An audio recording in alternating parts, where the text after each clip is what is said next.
Hello. This is King Philip's Regional Review. I'm Paul Zinni, Superintendent of Schools, and I'm here today with Dr. Susan Gilson, the Assistant Superintendent and Middle School Principal, and Dr. Lisa Mobley, the High School Principal. And together, we're going to speak with you for about a half hour about some of the great things going on in the King Philip Regional School District. And to begin with, I thought we'd make reference to the fact that under the No Child Left Behind Act, there's been a lot of talk about reviewing school districts to find out how they're doing, what's going on with them, so that people in the community know really the important work that's happening and if in fact their school systems are up to speed. And so this year, we were able to put out our district report card and our school report cards and share that with the KP community. The great news was the information in that report was really very powerful and very telling about the great things going on in the KP region. And so I thought we might highlight a few of those things this morning. For example, attendance. When we see the attendance rates at King Philip, we know that they're above the state average for both our staff and our students. Nice little piece of information to know that our students are getting there on time. But as much as I think that's an important stat to know that our students are attending our schools and our staff is there, I think what people in the community want to know is how our education is going. And so when we talk about that, we know that our advanced placement scores and the number of students who are taking advantage of advanced placement is much higher than the state average as well. And that's due in large part to the leadership of both of these people here sitting with me at the table. And so I'm going to turn to both of them and ask if you would share a little bit for our viewers at home about what we're doing with advanced placement classes and how that's working. So for the last 7 years, we've been noticed by the College Board as being on the AP Honor Roll, primarily for our philosophy of being AP for all, which means we don't exclude students from taking AP courses, no matter what level that they've been previously perceived at. So we have a lot of access at King Philip Regional High School. But that kind of speaks to the point of where we're trying to go as a high school in order to be compliant with NEASC, which is the New England Schools and Accreditation that accredit King Philip Regional High School. That's a mouthful. And also, in order to keep this AP for all mindset, the belief is that heterogeneous grouping is best for students all through their school year, and that the teachers differentiate within the classroom in order to bring extra projects and higher order and more challenge to students that need it, and also then support students who need a little more support, but to achieve that rigorous level of curriculum. And I know you're working kind of in that direction. We're very excited about the potential changes that are upcoming. We're going through the process now. We have a parent orientation on Thursday night, April 11th, for all incoming new middle school parents. And it is that belief in excellence in raising the bar high for every single child that attends. We've certainly seen the results in the successes of our high school students and the AP exams, because not only have we been recognized for the increases exponentially in the participation of the students at the high school, but we've also been recognized for high percentages of students that are scoring 3 or better, which is really the pathway to earning extra credit towards towards where students are going to go when they enter college. Correct. And for their majors. So it's not only an impressive accomplishment, but it's a reward also in terms of cost, because students that have studied hard in high school and have access to those courses then can really chart their course strategically and carefully in college. So at the middle school, beginning next year, we are also attentive to the NEASC recommendation, which is promotion of heterogeneous classes, and we are going to be scheduling students such that there may be classes where we're providing inclusive support.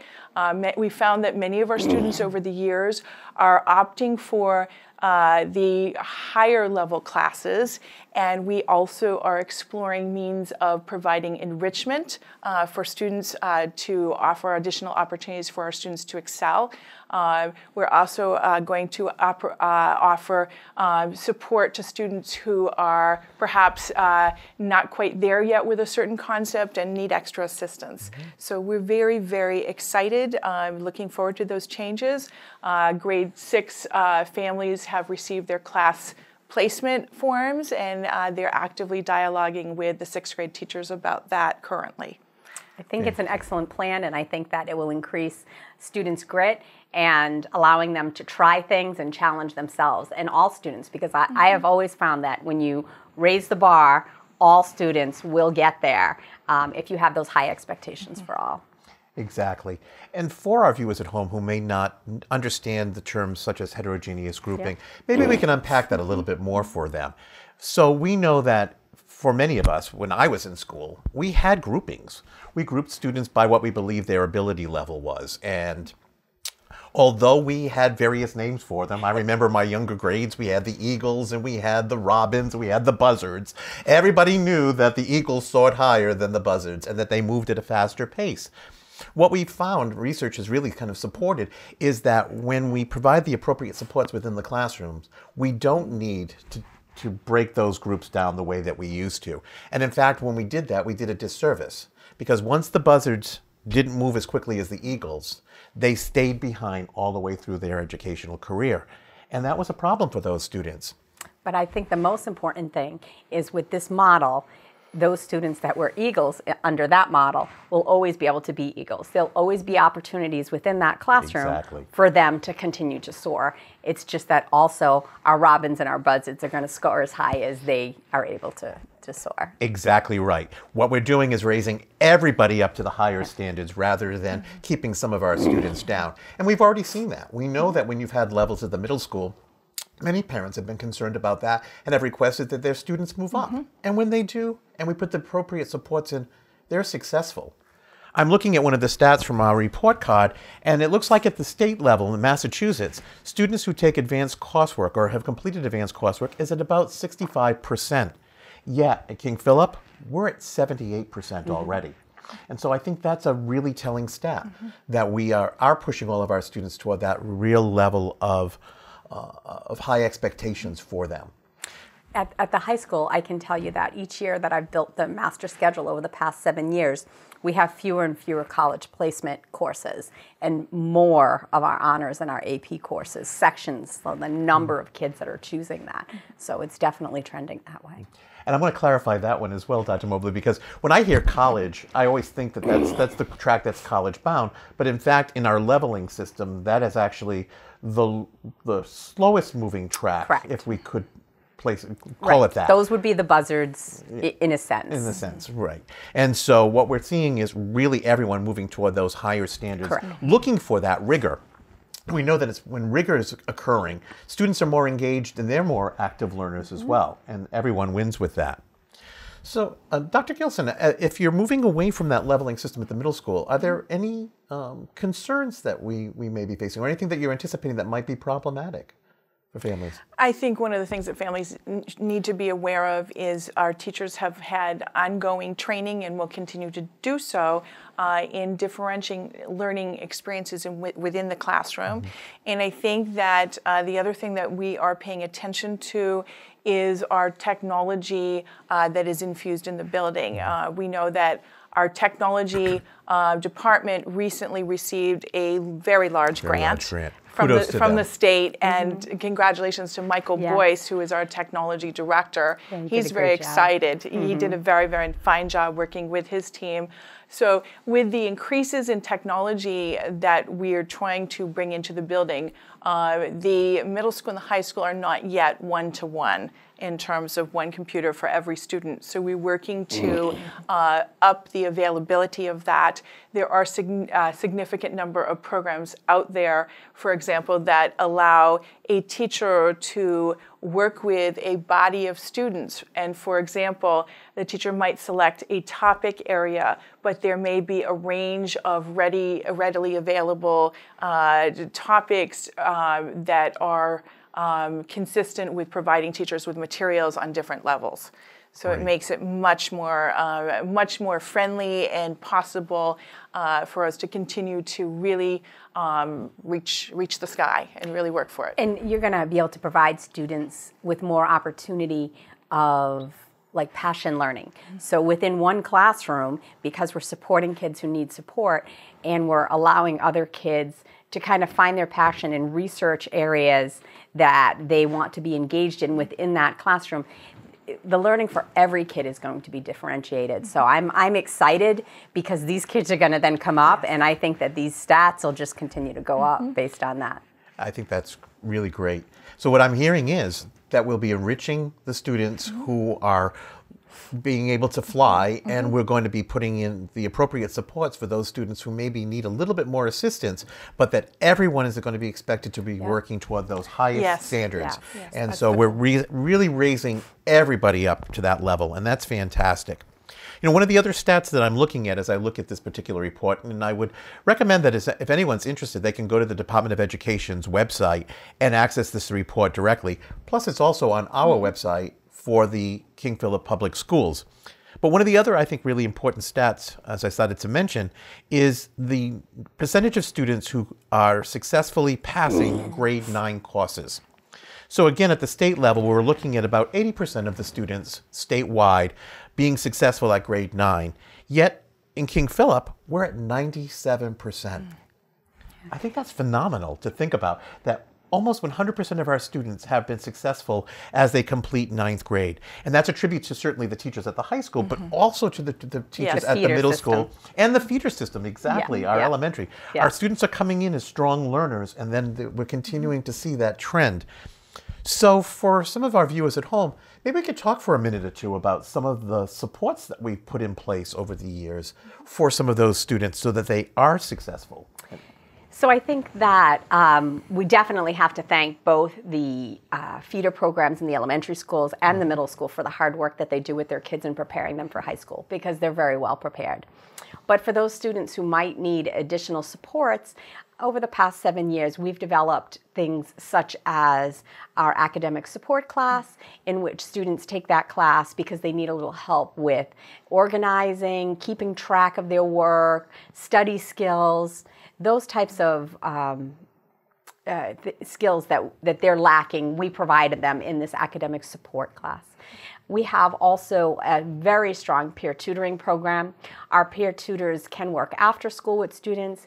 They can come into our academic support classes. They can come into our study halls so that kids can get one-on-one peer tutoring or small group peer tutoring in either an academic support class or a study hall. It's all managed by Cheryl Rowe, who is our library and media specialist.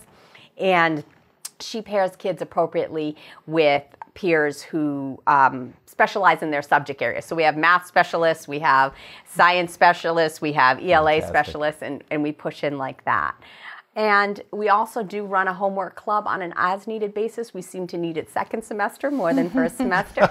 So we just restarted up our homework club for this semester. In addition, our teachers are there. Honest to God, they get up at the crack of dawn. So they're there 7 o'clock in the morning and available for extra help. And they also often really stay late. Our sports programs require our kids to stay and get extra help so that they get that kind of support before practice, because we know what it's like to manage a varsity or junior varsity schedule. That's great. As I would speak for the middle school, some of our programs actually directly parallel the high schools. Yeah. We do have a homework club that meets quite frequently. Teachers are available for after-school support. Additionally, what I would add is that we do have middle school students that are benefiting from high school tutors, right? Yeah. And so our guidance department, as the high school, if your child does have a support need and somehow you're not aware of these things, or you need to consider other options, we do have many. We also have at both the high school and the middle school building-based support teams. Yes. And so that's when we have a group of teachers that come together with our school psychologist and our guidance counselor. And oftentimes parents, when they notice their child struggling, they can come to the meeting and present. Yes, you can call up a guidance counselor at either school, and if you're seeking that support, the team will actually meet and come together with a list of recommendations that every teacher will work to support your child with. Yeah. So there's some very interesting and strong supports. Strong supports, yes. And I think that's really important to point out, because we do know that there are certain students, because of a disability, receive special education services. But in many districts, that's about the only support that's available. If a student is struggling because of a disability, then they receive that extra support. But for our students who might be on a regular education track but still struggle academically a little bit, sometimes the supports are lacking for them. But what I'm hearing is that it's in both buildings, you put a nice array of supports in to help those students who might be struggling a little bit, who just need that helping hand to get them back on track with the rigorous curriculum that we're offering them. And kudos to both of you for that, for putting that in, because again, I don't know if our families realize that, but that isn't the norm necessarily. That's really something that our kids are very lucky that they have that opportunity to participate in. Absolutely. I firmly believe that if a student doesn't require specialized instruction, which would mean like a smaller group classroom, that we have all the support students need in the general education area to support them through without having to have a formalized plan. And we offer the meetings, and the parents can come, and so that you do feel like you're wrapped into the situation. That may be part of the reason that we have such a high graduation rate and low dropout rate, because yet again, our dropout rate is lower than the state average, and our graduation rate is considerably higher than the state average. So again, something else for us to be very, very proud of. We're making sure that every student is making it over the bar. And kudos to all of you again for that. Dr. Mobley, I'm going to ask you to share a little bit more. We've been talking about the advanced placement piece, and one of the things I've been impressed with in my year or so here in KP is the tracks that you've created for our students as well. You've created some very creative ways of supporting our students, not just in advanced placement, but to explore their passion. And so maybe you could take a couple of minutes to explain to our viewers how that works. So I guess that's a little bit of a passion of mine, and I have plans to develop it further. But what we wanted to do is allow kids to choose a pathway while they're at King Philip Regional High School. It's not necessary to do so, but it allows kids to kind of plan their 4 years. And currently we have 2 pathways. We have the pathway of STEM, and we also have a humanities pathway. And next year we will be presenting our global entrepreneurship partnership pathway. And we are going to be presenting an interesting graduation requirement next year.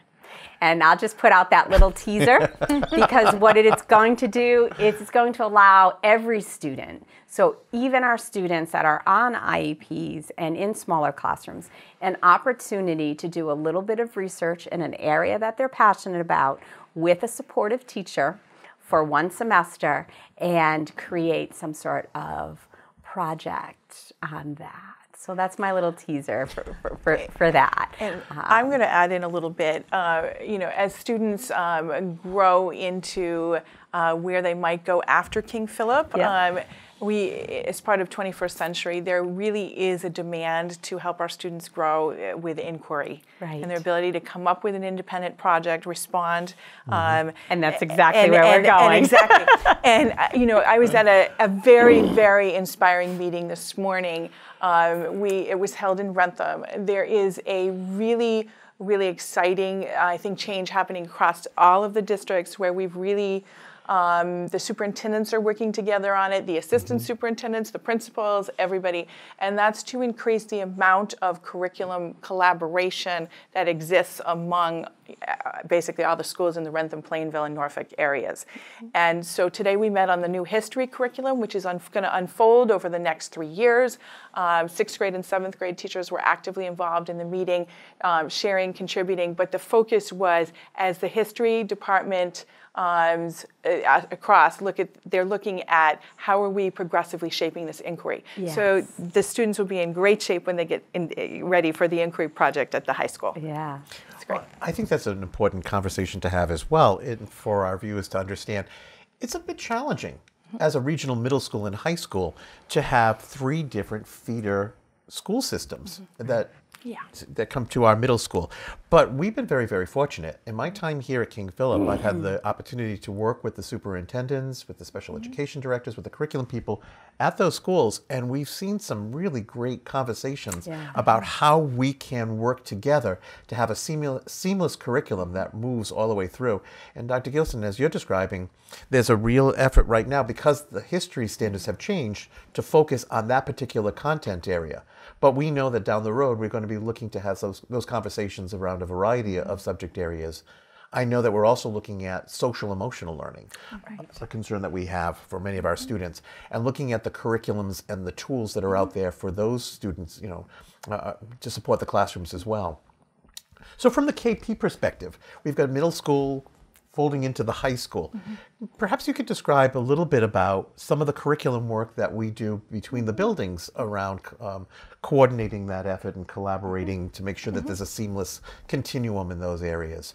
Right now, I would say that this is the year for English alignment. And so what that has involved is our English curriculum leaders to meet together fairly regularly and to look at the literature that they're doing and focus on a pathway for making the transition from grade 8 to grade 9 a little bit more seamless, and continuing to update based on the data that we see on the standardized testing and other common assessments that they do that are unique to 8th grade and unique to 9th grade. And we did some work with our science curriculum last year. That was our area of focus. And again, the curriculum team leaders and high school department heads went down to the middle school and did a lot of collaboration because we had to move some standards into different grades and refine a lot. And they did a great job doing that. The other area that we've also done a lot of collaborative work is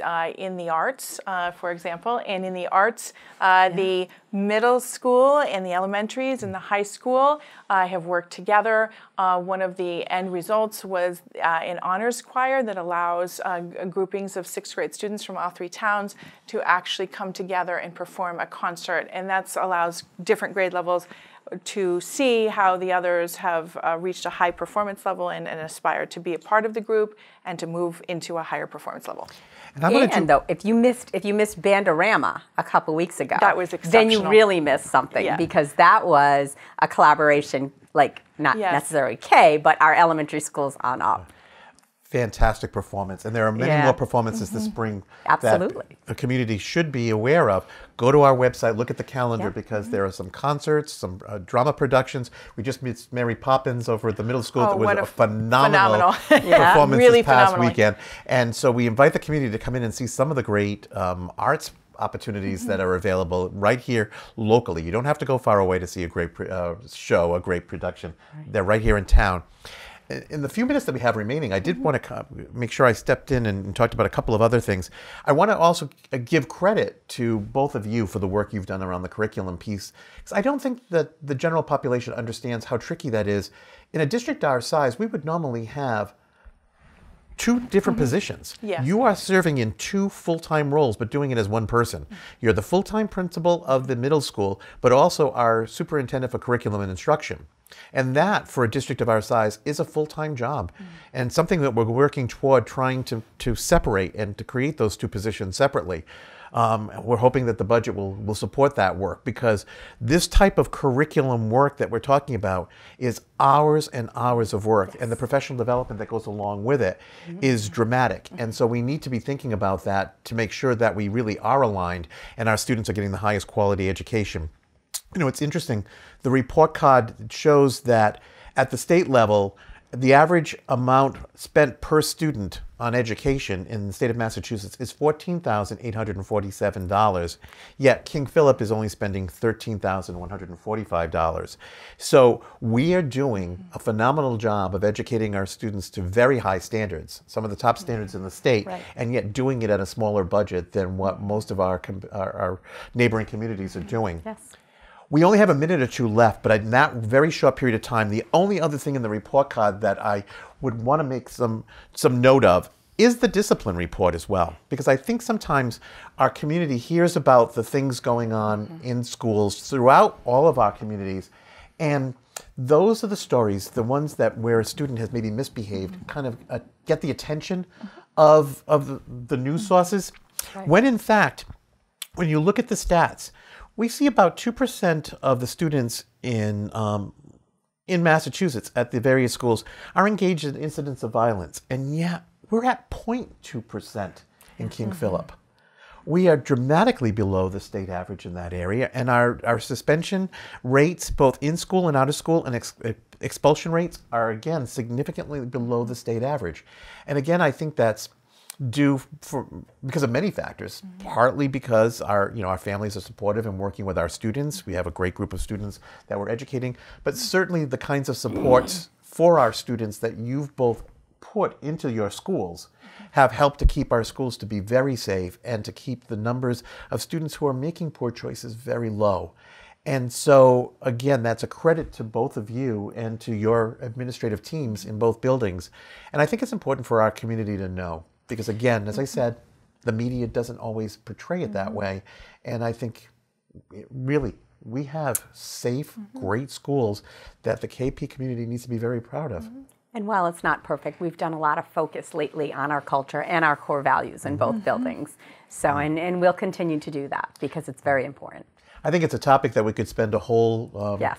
whole show on, and it's certainly one that I think I'll be inviting you both back to very soon. But as I know that our time is running short, at this point I want to make sure that I thank our guests again, Dr. Susan Gilson, who's our Assistant Superintendent and Middle School Principal, and Dr. Lisa Mobley, who's our High School Principal, for coming and speaking with me today. I'll be back in the months ahead with other guests from the community, from KP, and sharing with you other great things happening in our community. And for today, I say thank you so much for joining us. I hope you enjoyed our programming and learned a lot about what's going on in the KP community. And thank you. Have a good day. Thank you. Thank you.